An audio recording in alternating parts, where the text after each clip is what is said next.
ప్రెగ్నెన్సీలో ఫస్ట్ 3 మంత్స్లో మనం తీసుకుంటే కనుక ముఖ్యమైనది ఏంటంటే ఎక్కువగా వామిటింగ్ అనిపించడం, వామిటింగ్ లాంటి సెన్సేషన్ రావడం, వస్తున్నట్లు అనిపించడం, ఏమి తినాలనిపించకపోవడం, అదేవిధంగా ఊరికే కోపం రావడం, అరవడం, ఎక్కువగా నిద్రపోవాలని అనిపించడం, ఇట్లాంటివి కొన్ని ఇబ్బందులు అనేది ప్రెగ్నెన్సీలో వస్తూ ఉంటాయి.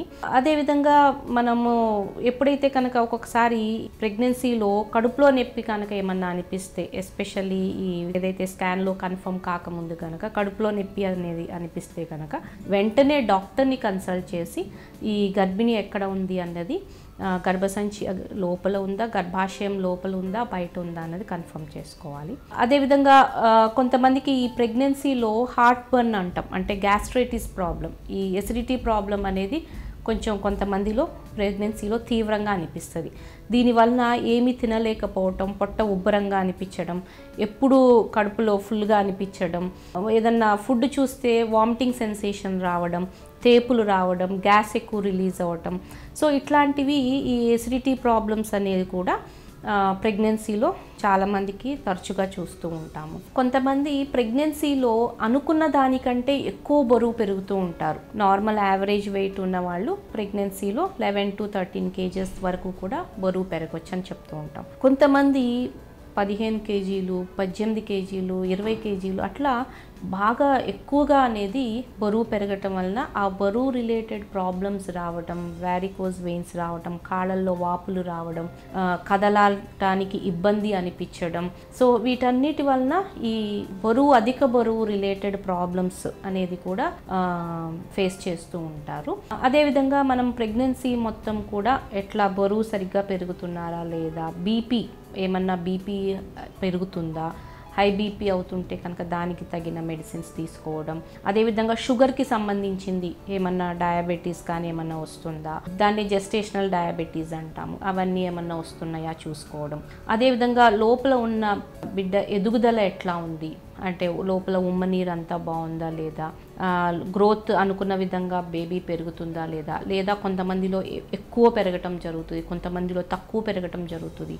అదేవిధంగా ఉమ్మనీరు కొంతమందికి ఎక్కువ ఉంటుంది, అంటే పాలీహైడ్రామ్నియోస్ అంటాం. కొంతమందిలో ఉమ్మనీరు చాలా తక్కువ అయిపోయి బేబీ ఎదుగుదల అనేది ఎఫెక్ట్ అవుతూ ఉంటుంది. సో ఇవన్నీ కూడా అలర్ట్గా ఉండి బీపీ పెరుగుతున్నప్పుడు ఫ్రీక్వెంట్గా చెకప్స్ చేయించుకుని బీపీ కంట్రోల్లో పెట్టుకోవడం. ఎందుకంటే బీపీ కంట్రోల్లో లేకపోతే ఒక్కొక్కసారి ఫిట్స్ కూడా దారితీసే అవకాశం ఉంటుంది. సో బేబీ గ్రోత్ తక్కువ ఉన్నప్పుడు ఫ్రీక్వెంట్గా స్కాన్స్ చేసుకుని బేబీ గ్రోత్ని మానిటర్ చేయటం, బేబీ బ్లడ్ సప్లై ఎట్లా ఉంది మానిటర్ చేయటం, ఇవన్నీ చేసుకోవడం వలన బేబీని మనం చాలా వరకు కూడా సేవ్ చేయొచ్చు. చాలామంది పెద్దవాళ్ళు ప్రెగ్నెన్సీ అనగానే బలమైన ఆహారం తినాలి, ఫ్రూట్స్ తినాలి, నాన్ వెజ్ తినాలి లేదా ఇవి తినాలి అని ఫోర్స్ చేస్తూ ఉంటారు. దానివలన ప్రెగ్నెన్సీలో ఏంటంటే వాళ్ళకి అంతకుముందు ఇష్టమైన ఫుడ్ అయినా కూడా ప్రెగ్నెన్సీలో అవి చూడంగానే వామిటింగ్ సెన్సేషన్ అనేది వస్తూ ఉంటుంది.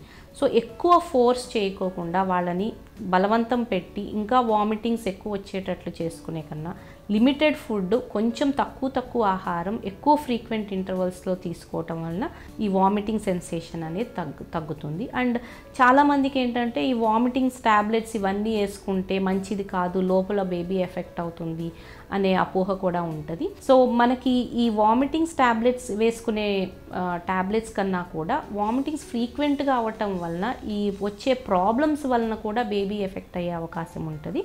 సో దాన్ని దృష్టిలో పెట్టుకుని మనం ఈ మెడిసిన్స్ వేసుకుని, ఇవన్నీ కూడా సేఫ్ మెడిసిన్సే ప్రెగ్నెన్సీలో వాడుతున్నది. సో ఈ మెడిసిన్స్ వేసుకోవడం వలన ఎక్కువ తీవ్రంగా అవ్వకుండా మనం చూసుకోవచ్చు. అదేవిధంగా ఈ కాన్స్టిపేషన్ రాకుండా ఎక్కువ వాటర్ తీసుకోవడం, ప్రెగ్నెన్సీలో ఫైబర్ పీచు పదార్థాలు ఎక్కువ తీసుకోవడం, ఫ్రూట్స్ ఎక్కువ తీసుకోవడం, అదేవిధంగా ఐరన్ ఎక్కువ ఉన్న ఆహార పదార్థాలు, ఆకుకూరలు కానీ మాంసం కృతులు కానీ, ఈ నాన్ వెజిటేరియన్ డైట్ తీసుకోవడం, అదేవిధంగా పప్పు ఇట్లాంటి బలమైన ఆహారం కనుక తీసుకుంటే ఈ రక్తం హీమోగ్లోబిన్ అనేది పెరిగే అవకాశం ఉంది. సో ఎక్సర్సైజ్ అనేది చాలా చాలా ఇంపార్టెంట్ ప్రెగ్నెన్సీలో కూడా.